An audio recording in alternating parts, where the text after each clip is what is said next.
umugoroba mwiza wo kuri tariki ya mbere ukwezi kwa karindwi umwaka w'ibihumbi 2020 mukomeze kugubwa neza ndetse munakomeze kugira ibihe byiza kuri wowe wawe isemba kubana natwe muri gahunda y'amakuru ibiganiro tugenda tugutegurira umunsi ku munsi gatanu kuri gatanu. Reka rero nkwibutse ko tugiye kurebera nk'ibyinshi bitandukanye bimaze kujya hagaragara akaba ari amakuru amaze gutangazwa na Minisiteri y'Ubuzima no mu gihugu cy'u Rwanda kuri uyu munsi wo ku itariki ya mbere Nyakanga umwaka w'ibihumbi 2020 n'amakuru arebana n'abarwayi bashya bagaragaye uyu munsi abakize.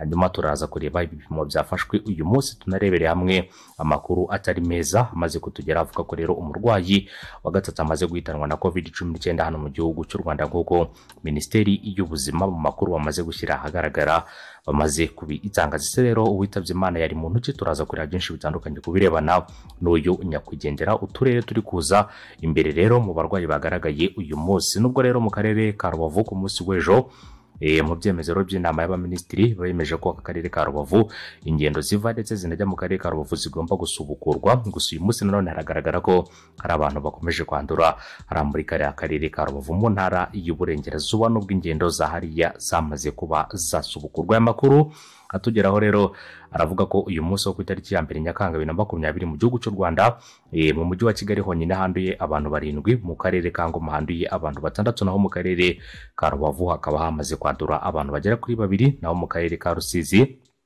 naho rero hakaba handuye abandi bantu bagera kuri 2. Amakuru kandi mashya aturuka muri Minisiteri y'Ubuzima haravuga ko uyu munsi handuye abantu bashya 17.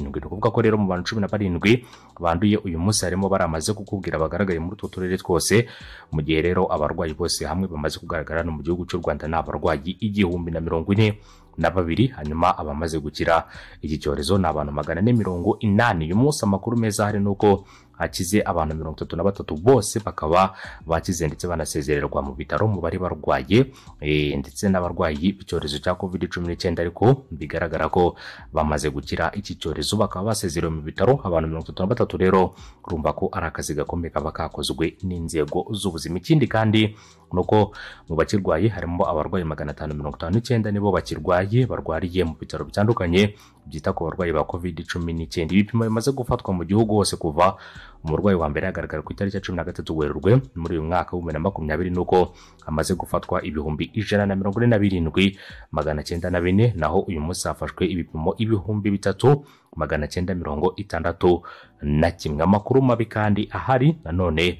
nuko uyu munsi hari umuntu witabye Imana azize icyorezo cya COVID-19 ajiyongera ku bandi 2 baheruka kwitaba Imana mu kwezi gushize kwa gatanu. Harimo rero umugabo umwe witabye Imana ndetse hari n'uwitabye Imana mu kwezi kwa gatandatu, akaba ari umupolisikazi w'imyaka 24 n'undi mugabo witabye Imana rero umuyisilamu wari ufite imyaka 65 y'amavuko. Witabye Imana uyu munsi nk'uko amakuru aturuka muri Minisiteri y'Ubuzima abitangaza ngo yari umusirikare wa RDF w'imyaka 51 y'amavuko wari mu butumwa mu mahanga, wari usanzwe rero afite ubundi burwayi ndetse akaba yaraje kugezwa mu gihugu cy'u Rwanda, bikaba byaje kurangira rero icyorezo cya COVID-19 kimuhitanye nk'uko aya makuru n'ubundi atugeraho abitangaza. Ibi byose bikomeza kugenda bigaragaza ko icyorezo gikomeje kugenda gikara ndetse kikanagaragaza ko ari icyorezo gifite imbaraga, rero abantu badakwiye kuba bagikinisha cyangwa se bakagifata uko biboneye kose. Mu barwayi bashya bagaragaye uyu munsi nakubwiye ko mu mujyi wa Kigali honyine hamaze kugaragara abantu 7, mu gihe mu karere ka Ngoma ari 6, i Rubavu n'abantu 2, mu karere ka Rusizi naho n'abantu 2. Rusizi iracyari muri guma mu rugo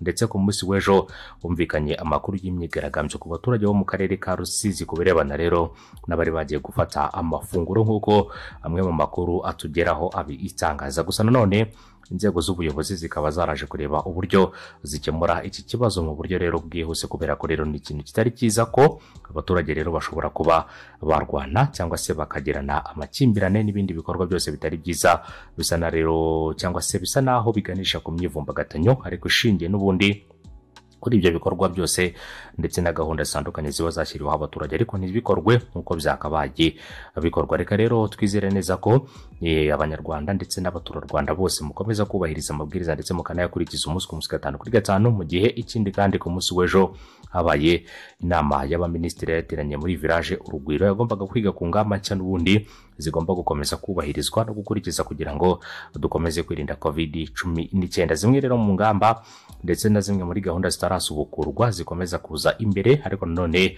byagiye bigaragazwa na bamwe rero mu bari muri izo gahunda zose, usibye insengero ndetse n'utubari. Ibikorwa by'amashuri byo bigomba kuzagaruka mu kwezi kwa 9, naho insengero ababwiye ko rero bagomba gukomeza kwitegura, ariko nanone bakagaragaza uburyo bazashyiraho bwo kwirinda COVID-19 ku bantu bajya mu nsengero zigiye zitandukanye baturuka impande n'impande. Ikindi kandi hakaba haza ibikorwa birebana n'utubari, byose nabyo bikaba bigifunze. Ibikorwa by'imyidagaduro, inzu rero zikinirwamo imikino y'amahirwe, byose biracyafunze rero kugeza umunsi tutazi bizafungurirwa, ariko nanone ibi byose n'ubundi nubwo byafungurwa hagomba gukomeza kubaho ingamba zo kwirinda COVID-19 nk'uko dukomeza kugenda tubitangaza umunsi ku munsi mu makuru yacu ya buri munsi. Abitabye Imana, reka dukomeze kubifuriza kugera iruhuko ridashira, ndetse n'abandi mwese mwagize ibyago kuri uyu munsi wo ku itariki ya 1 Nyakanga umwaka wa 2020, namwe mukomeze kwihangana. Uyu ni umunsi ubwigenge, ni umunsi rero ubwigenge mu gihugu cy'u Rwanda ndetse no mu gihugu cy'u Burundi. Ku nshuro ya 58 ibi bihugu byombi byizihiza umunsi w'ubwigenge, bikawizihiriza cyarimwe. Rero urumva ko ari ibintu byiza cyane, kandi urumva ko ari ibintu abarundi ndetse n'abanyarwanda bashobora kuba bakwishimira, kubera ko nukunga ubumwe, ndetse binagaragaza ko ari ibihugu by'ibivukanyi, ibihugu by'ibituranyi, cyane cyane ku ruhande rw'u Rwanda ndetse no ku ruhande rw'igihugu cy'u Burundi. Ni mu gihe rero ku munsi w'ejo hashize n'ubundi naho muri Repubulika Iharanira Demokarasi ya Kongo nabo bizihizaga umunsi w'ubwigenge. Ku ruhande rwa Repubulika Iharanira Demokarasi ya Kongo akaba ari umunsi w'ubwigenge ku nshuro yabo ya 60 bari bawishihije abakongomani bari mu bice bitandukanye. Nagiye mbona poste zitandukanye rero ku mbuga nkoranyambaga, ubona abakongomani bishimye, kandi ubona abantu bose babaha felicitation, bakabwira bati rero Kongole, felicitation kabisa ku bw'akazi gakomeye igihugu cyanyu kimaze gukora mu myaka 60 yose mwizihiza ubwigenge kuva mwatangira kubona ubwigenge ku bakongomani bose. Reka mbifurize n'ubundi gukomeza kugubwa neza aho baherereye hose, buri mukongomani wese uba wahisemo kuba natwe muri gahunda y'amakuru y'ibiganiro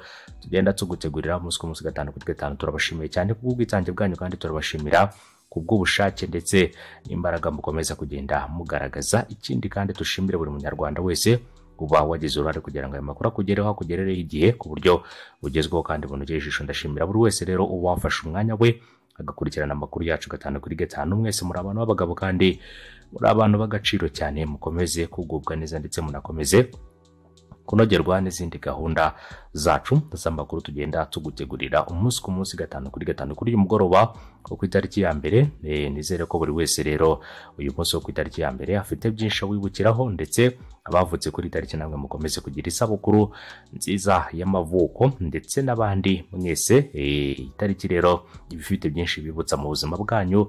Mwese mukomeze kwinezererwa kandi mukomeze kugubwa neza cyane. Reka nkwibutse ko wajya munsi yo video yawe ni hepfo gato mu ruhande rw'iburyo, ugiye ukandeho harana ndetse ijambo subscribe, ndetse hirya yaho harakana kakazogeraho mbukandeho kugira ngo ujye uwa mbere mu kuba wabona amakuru yabonere ku gihe mu gihe tumaze gutegura inkuru ndetse no kuzitunganya mu buryo bugezweho kandi bunogeye ijisho kuri buri muntu wari we wese 5 kuri 5. Mukomeze kwitwararika, mukomeze gukurikiza amategeko ndetse n'amabwiriza biba byashyizweho na guverinoma kugira ngo dukomeze kwirinda ikwirakwira rya COVID-19. Byose rero nitubikurikiza tugafata iki cyorezo tukagifata rero mu buryo bukomeye cyane, kandi tugakurikiza amabwiriza, nta kabuza ko abanyarwanda bagomba kuzatsinda kandi bagatsinda neza. Urabizi ko igihugu cy'u Rwanda giherutse guhabwa uburenganzira bw'uko abaturage bacu bashobora kuba batembera mu Burayi. Ni ibintu rero biba bigaragaza icyizere u Rwanda rumaze kubaka mu bihugu by'amahanga, ndetse ariko nanone bikagaragaza uburyo rero igihugu cy'u Rwanda ari igihugu kiri kuri gahunda kandi gikora byinshi bitandukanye mu kuba cyanoza serivisi nyinshi zigiye zitandukanye. Uburyo bwagiye bushingirwaho mu kuba bafasha ibihugu bigiye bitandukanye kugira ngo bibashe gusura Uburayi, cyane cyane rero mu bihugu bibarizwa mu muryango w'ubumwe bw'Uburaya, akaba ari European Union. Hanyuma bimwe rero mu bintu bagiye bashingiraho kugira ngo abaturage bo muri ibyo bihugu bazabashe gutembera mu Burayi, harimo uburyo icyorezo cyabo gihagaze mu gihugu cyabo. Ngira ngo ku ruhande rw'igihugu cy'u Rwanda iyo ni intambwe ikomeye bateye, kandi ubona ko ari intambwe igiye itanga umusaruro. Kuba harashyizweho gahunda ya guma mu rugo, kuba uyu munsi ibikorwa byarafunguye, ariko hakaba hagikomeje kugenda hahanganwa n'iki cyorezo, hakagenda hagaragara ingamba zo gukomeza kwirinda no kugikomera. Ibi ni bigaragaza ko rero hari intambwe yatewe kandi binagaragaza ko iki gihugu cyagiriwe icyizere ku bene gihugu bacyo bifuza gutembera mu bihugu rero by'umunyamuryango by'umuryango wa Afurika. Isorisora akaba ari umuryango ubumwe bw'Uburayi, akaba ari European Union, akaba rero hari ibihugu bibarizwa mu cyitwa Schengen. Aho ngaho rero akaba ari hamwe muho buri munyarwanda wese mu gihe ingendo zizaba zisubukuye yemerewe kuba yatsembera. Ntabwo ari ibihugu byose byahawe ubwo burenganzira, nta nubwo ari ibihugu byose bifite rero ayo mahirwe, usibye ibihugu bimwe na bimwe bigiye bitandukanye kandi byagaragaje ko byakumiriye coronavirus. Ibihugu nka Brazil, Leta Zunze Ubumwe za Amerika wibaze ko umuturage wabo atatembera mu bihugu rero byo mu Burayi, mu gihe umunyarwanda ashobora kuba yahatsembera. Umunsi mwiza, ibihe byiza kuri mwese, bye bye. Inkuru zacu nakagaruka.